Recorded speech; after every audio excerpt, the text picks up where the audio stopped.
वरदान क्लास में आपका स्वागत है। राजस्थान शुभ शक्ति योजना राजस्थान सरकार की एक नई योजना जिसका नाम है राजस्थान शुभ शक्ति योजना 2023। यह योजना श्रमिक वर्ग की जो अविवाहित लड़कियां हैं उनको 55,000 रुपये इस योजना के तहत दिए जाएंगे। अब आप जानना चाहोगे कि यह योजना क्या है, कि इस योजना के अंतर्गत अविवाहित लड़कियों को 55,000 रुपये सरकार क्यों दे रही है।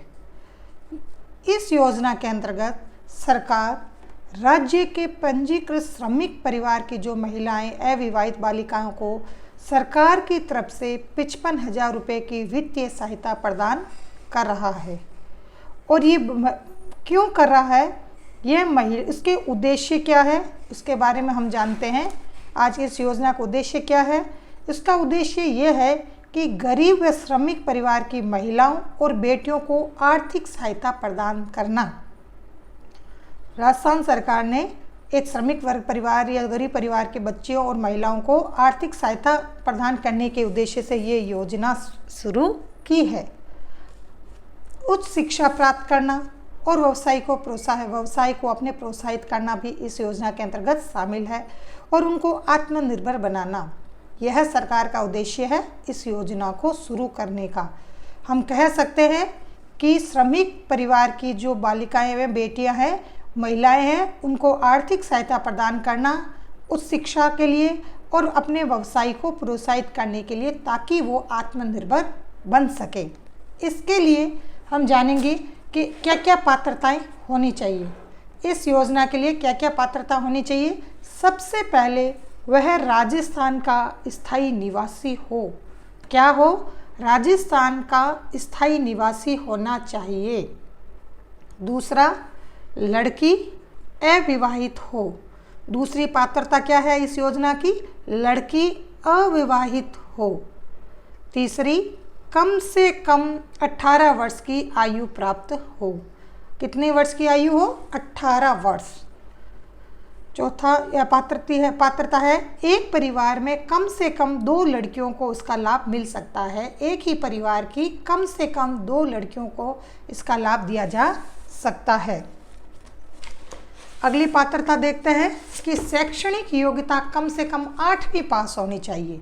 कितनी पास हो? 8वीं कक्षा पास हो। अगली, श्रमिक कार्ड बना होना चाहिए। जो आवेदन कर रही है महिला या जो अविवाहित महिला, उसके श्रमिक कार्ड बना होना चाहिए। स्वयं का आवास होने की स्थिति में घर में शौचालय होना चाहिए। सरकार स्वच्छता की तरफ भी ध्यान दे रही है, तो वो चाह रही है कि जो ये जो आवेदन कर रही है उसका आवास होने की स्थिति में घर में शौचालय भी होना चाहिए। आवेदक का आवेदन की तिथि से पूर्व 1 वर्ष में कम से कम 90 दिन का निर्माण श्रमिक के रूप में कार्य करना हुआ होना भी चाहिए। बैंक में अकाउंट होना चाहिए जिसमें धनराशि जमा होगी। अब देखते हैं कि इसके लिए दस्तावेज क्या क्या आवश्यक है। तो सबसे पहले आधार कार्ड होना चाहिए आवेदककर्ता के पास। जन आधार कार्ड बना हो। मूल निवास प्रमाण पत्र बना हुआ होना चाहिए उसका। बैंक अकाउंट पासबुक हो। 8वीं की मार्कशीट हो उसके पास।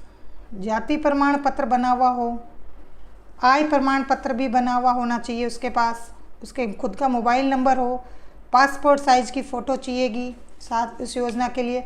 और हिताधिकारी पंजीयन परिचय पत्र की फ़ोटोकॉपी भी जो श्रमिक विभाग है उसका भी उसके पास होना चाहिए। जो श्रमिक कार्ड बना हुआ हो उसका परिचय पत्र भी उसके पास फ़ोटोकॉपी होनी चाहिए। तो ये सारे दस्तावेज होने पर ही अभ्यर्थी आवेदन कर सकता है। 10 दस्तावेज एक बार फिर से बोल देती हूँ मैं। आधार कार्ड हो, जन आधार हो, मूल निवास, बैंक अकाउंट की पासबुक हो, 8वीं की मार्कशीट होनी चाहिए, जाति प्रमाण पत्र हो, आय प्रमाण पत्र हो, मोबाइल नंबर हो, पासपोर्ट साइज फ़ोटो हो और हितकारी पंजीयन परिचय पत्र की फ़ोटोकॉपी भी होनी चाहिए। अब इसका आवेदन हम कैसे करें? इसके आवेदन के लिए हम नज़दीकी ई मित्रा के माध्यम से ऑनलाइन आवेदन कर सकते हैं, है ना। ई मित्रा पर जाके हम कर सकते हैं। और दूसरा, इसके बारे में विस्तृत जानकारी हम labor.rajasthan.gov.in पे जाके भी हम देख सकते हैं। इस साइट पे भी जाके इसके बारे में विस्तृत जानकारी प्राप्त कर सकते हैं। आप हमारे इस चैनल को सब्सक्राइब करें वरदान क्लास को, ताकि समय समय पर राजस्थान सरकार के द्वारा जो भी योजनाएं महिलाओं या जनहित में चलाई जा रही है, तो किसी अन्य वर्ग से संबंधित योजनाएं है, उसकी भी हम जानकारी समय पर आपको दे सकें। और इसके साथ आप लाइक करें, शेयर करें। Thank you.